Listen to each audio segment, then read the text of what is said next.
नमस्कार दोस्तों, मैं हूं कमलेश और आप देख रहे हैं स्टडी नोट्स ऑफ कमलेश। तो आज की इस वीडियो में हम वेद के बारे में बताने वाले हैं। ठीक है, वेद क्या है, इसकी उत्पत्ति कैसे हुई, इसके प्रणेता कौन है, इसके संकलनकर्ता कौन है, ये किसका उपदेश है, इसमें कितने मंत्र हैं, कितने शाखा हैं, कितने भाग हैं, इन सारी बातों को लेकर मैं उपस्थित हूं। ठीक है, तो आप वीडियो पे बिल्कुल बने रहिए। मैं बारी बारी से हर एक टॉपिक को डिस्कस करूंगा ताकि आपको वेद से किसी भी प्रकार का कोई प्रश्न नहीं छूटेगा।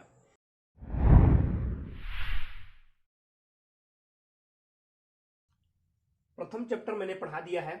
उसके बाद आज से हम वैदिक साहित्य शुरू कर रहे हैं जो कि बहुत ही लंबा सीरीज रहेगा। आप बिल्कुल धैर्य बनाकर रखें। इसमें से हम वेद, ब्राह्मण, आरण्यक, वेदांत अर्थात उपनिषद, स्मृति, सूत्र साहित्य, पुराण, महाकाव्य और षड दर्शन के बारे में विस्तृत अध्ययन कराएंगे। इसमें 7-8 वीडियो मैं आपको देने वाला हूं, तो आप बिल्कुल वीडियो पर बने रहिए। देखिए, वेद जो है वो विद धातु से बना है। ठीक है, विद धातु से बना है जिसका अर्थ होता है जानना अर्थात ज्ञान।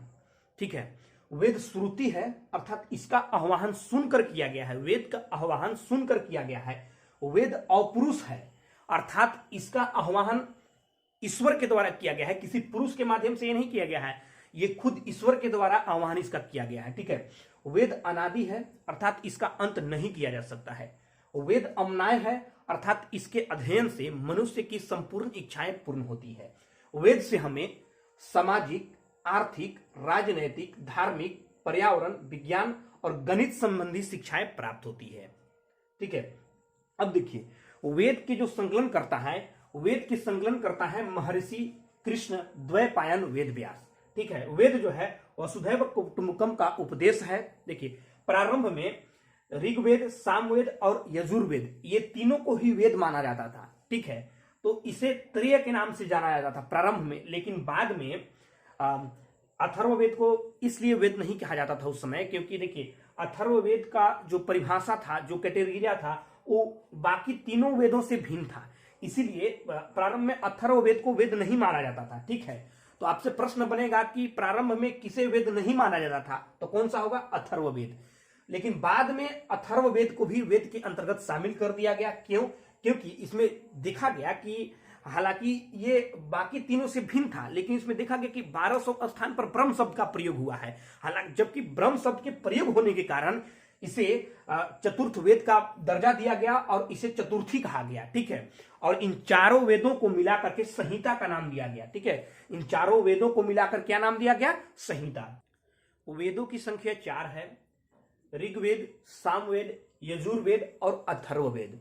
तो देखते हैं कि इन चारों वेदों में कितने अध्याय हैं, कितने मंडल हैं, कितने भाग हैं, कितनी शाखाएं हैं, कितने मंत्र हैं, कितने सूक्त हैं, कितने शब्द हैं और कितने छंद हैं। तो आइए मैं इसको एक डाटा के रूप में संकलित किया हूं ताकि आपको समझने में किसी प्रकार की कोई परेशानी ना हो। तो चलिए देखते हैं। देखिए, यजुर्वेद और अथर्ववेद में 40-40 अध्याय हैं। ठीक है, यजुर्वेद और अथर्ववेद में 40 अध्याय हैं, ऋग्वेद में 10 मंडल और अथर्ववेद में 20 मंडल हैं। ठीक है, उसके बाद सामवेद में 2 भाग, यजुर्वेद में भी 2 भाग और अथर्ववेद में भी 2 भाग हैं। उसके बाद ऋग्वेद में 5 शाखा है, सामवेद में 3 शाखा है और यजुर्वेद में 5 शाखा है। ये शाखा कौन कौन से हैं, भाग कौन कौन से हैं, जब मैं इसका बारी बारी से डील करूंगा, ऋग्वेद, सामवेद, यजुर्वेद, अथर्ववेद का एक दिन क्लास होगा। ठीक है, तो बारी बारी से इन सबों को अलग अलग मैं डिस्कस करूंगा, तो उसमें बताऊंगा कि इसमें शाखा कौन से हैं और कौन कौन से भाग हैं। इसका भी मैं विस्तृत वर्णन कराऊंगा। यहां आपको डाटा के तौर पर याद रखना है। ठीक है, अब देखिए, ऋग्वेद में मंत्रों की संख्या है 10,462। ठीक है, ऋग्वेद में मंत्रों की संख्या है 10,462 और इसमें 1028 सूक्त हैं, 15,386 शब्द हैं ऋग्वेद में। और सामवेद में वास्तविक मंत्रों की संख्या 75 है। ठीक है, और बाकी इसमें जितने भी मंत्र हैं वे ऋग्वेद से लिए गए हैं। तो ऋग्वेद और 75 ये सभी मिलाकर के हो गए 1869। मतलब इसमें कुल मंत्रों की संख्या है 1869, जिसमें से 320 मंत्रों को बार बार दोहराया गया है। ठीक है, तो 320 मंत्रों को दोहराया गया है, तो वास्तविक मंत्रों की संख्या बच गया कितना? 1549। वास्तविक मंत्रों की संख्या कितना है? 1549, और इसमें 1810 छंद हैं। यजुर्वेद में 2028 मंत्र हैं, मतलब 2028 मंत्र हैं। इसमें 21 प्रकार के यज्ञ की चर्चा है और 16 प्रकार के संस्कार की चर्चा है। किसमें? यजुर्वेद में। उसके बाद अथर्ववेद में 5889 मंत्र हैं, जिसमें 731 ऋचा है। इसमें 4 प्रकार के आश्रम और 4 पुरुषार्थ की चर्चा है। उसके बाद एक और डाटा हम तैयार किए हैं वेद के संबंध में। देखिए, ऋग्वेद जो है वो गद्य में लिखा गया है। गद्य का मतलब होता है कहानी टाइप का और पद्य का मतलब होता है कविता टाइप का। आप शॉर्टकट में इसे याद रखने की कोशिश करें, ठीक है। देखिए, ऋग्वेद जो है वो गद्य में लिखा गया है। इसकी जो शैली है लिखने की वो गद्यात्मक है, गद्य में लिखा गया है। सामवेद जो है वो पद में लिखा गया है और यजुर्वेद जो है वो गद्य और पद दोनों में लिखा गया है। याद रखिएगा, यजुर्वेद गद्य और पद दोनों में लिखा गया है। और अथर्ववेद जो है जो आंशिक रूप से गद्य में लिखा गया है। क्या? आंशिक रूप से गद्य में लिखा गया है। ऋग्वेद जो है अग्नि को समर्पित है, सामवेद जो है वो सूर्य को समर्पित है, यजुर्वेद जो है वो वायु को समर्पित है और अथर्ववेद जो है वो ब्रह्मा को समर्पित है। ठीक है, याद रखिएगा। इससे प्रश्न काफी बनते हैं परीक्षा में, किसको किस समर्पित है। अब देखिए, ऋग्वेद को पुरोहित को होत्री बोला जाता है। पुरोहित का मतलब कि जो सर्वज्ञाता रहता है, इसे ऋग्वेद के जो मतलब बहुत ही ज्ञानी व्यक्ति हैं उसे हम पुरोहित बोलते हैं। ठीक है, तो ऋग्वेद के पुरोहित को होत्री बोलते हैं, सामवेद के पुरोहित को उद्गाता बोलते हैं और यजुर्वेद के पुरोहित को अर्ध्यु बोलते हैं और अथर्ववेद के पुरोहित को ब्राह्मण बोलते हैं। ऐसे भी अथर्ववेद को ब्राह्मण वेद के नाम से भी जाना जाता है। तो याद रखेंगे, अथर्ववेद के जो पुरोहित हैं उसे हम ब्राह्मण बोलते हैं। ठीक है, उसके बाद इसके उपवेद भी हैं अलग अलग। चारों वेद का 4 गो उपवेद अलग अलग है।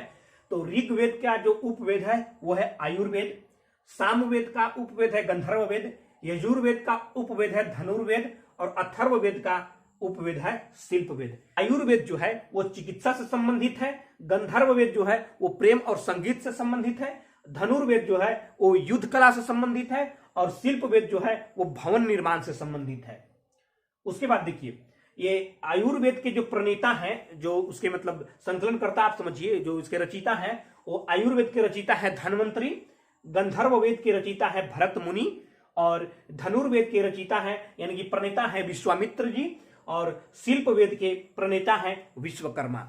उसके बाद वेद के कुछ ग्रंथ ब्राह्मण ग्रंथ भी है। तो ऋग्वेद में 2 ब्राह्मण ग्रंथ हैं, सामवेद में 3 ब्राह्मण ग्रंथ हैं, यजुर्वेद में 2 ब्राह्मण ग्रंथ हैं और अथर्ववेद में 1 ब्राह्मण ग्रंथ है। ब्राह्मण ग्रंथ को हम बारी बारी से, ये कुल मिलाकर के 8 ब्राह्मण ग्रंथ हो गए। तो ये 8 ब्राह्मण ग्रंथ हम नेक्स्ट चैप्टर में डील करेंगे। ठीक है, अलग अलग इन ग्रंथों में क्या क्या बातें लिखी गई है उसके बारे में हम विस्तार से बताएंगे। तो आज की वीडियो में आपने समझा कि वेद क्या है, इसकी रचना कौन किया, कैसे इसकी उत्पत्ति हुई और वेद में ऋग्वेद, सामवेद, यजुर्वेद, अथर्ववेद, ये 4 वेद हैं। इनके अध्याय, मंडल, भाग, मंत्र आदि को हमने इस वीडियो में डील किया।